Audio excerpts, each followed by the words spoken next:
बात करते हैं मुंबई से सटे पालघर जिले के अंतर्गत आने वाले बोईसर पुलिस की, जिन्हें एक बड़ी सफलता हाथ लगी है। दरअसल पुलिस ने 2 ऐसे आरोपियों को गिरफ्तार किया है जो महिला की अश्लील फोटो सोशल मीडिया पर वायरल कर रहे थे। बात करते हैं मुंबई से सटे पालघर जिले के अंतर्गत आने वाले बोईसर पुलिस की, जिन्हें एक बड़ी सफलता हाथ लगी है। दरअसल पुलिस ने उत्तर प्रदेश के जौनपुर जिले से 2 ऐसे आरोपियों को गिरफ्तार किया है जिसने एक महिला की आपत्तिजनक फोटो सोशल मीडिया पर वायरल की थी। पुलिस ने इस मामले में 39 वर्षीय ब्रिजेश कुमार गौतम और 18 वर्षीय विकास कुमार को गिरफ्तार किया है। दरअसल 32 वर्षीय महिला के व्हाट्सएप के डीपी पर लगी तस्वीर को बिना इजाज़त डाउनलोड किया गया और उसमें छेड़छाड़ कर उसे फेसबुक अकाउंट और सोशल मीडिया पर वायरल कर दिया गया, जिसकी खबर पीड़िता को लगी, जिसके बाद उसने तुरंत इस मामले की शिकायत पुलिस स्टेशन में की।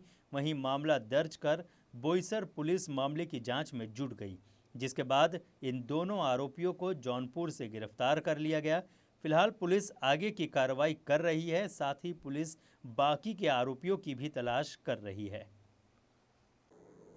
या संदर्भामध्ये व्हॉट्सॲप मार्फत फोटो जो डीपी ठेवला होता तो चोरून त्यानंतर त्याचं एडिट करून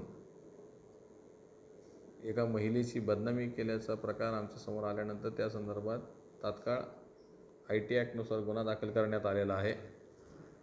गुन्हा दाखल केल्यानंतर गुन्ह्याच्या तपासामध्ये 2 आरोपी निष्पन्न झाले असून त्या 2 आरोपितांना आम्ही काल रोजी अटक केलेली असून त्यांच्याकडून त्यांचे जे वापरते जे मोबाईल आहेत ते हस्तगत करण्यात आलेले असून त्यांना माननीय न्यायालयासमोर हजर करून त्यांची 2 दिवसाची पोलीस कस्टडी रिमांड घेतलेली आहे।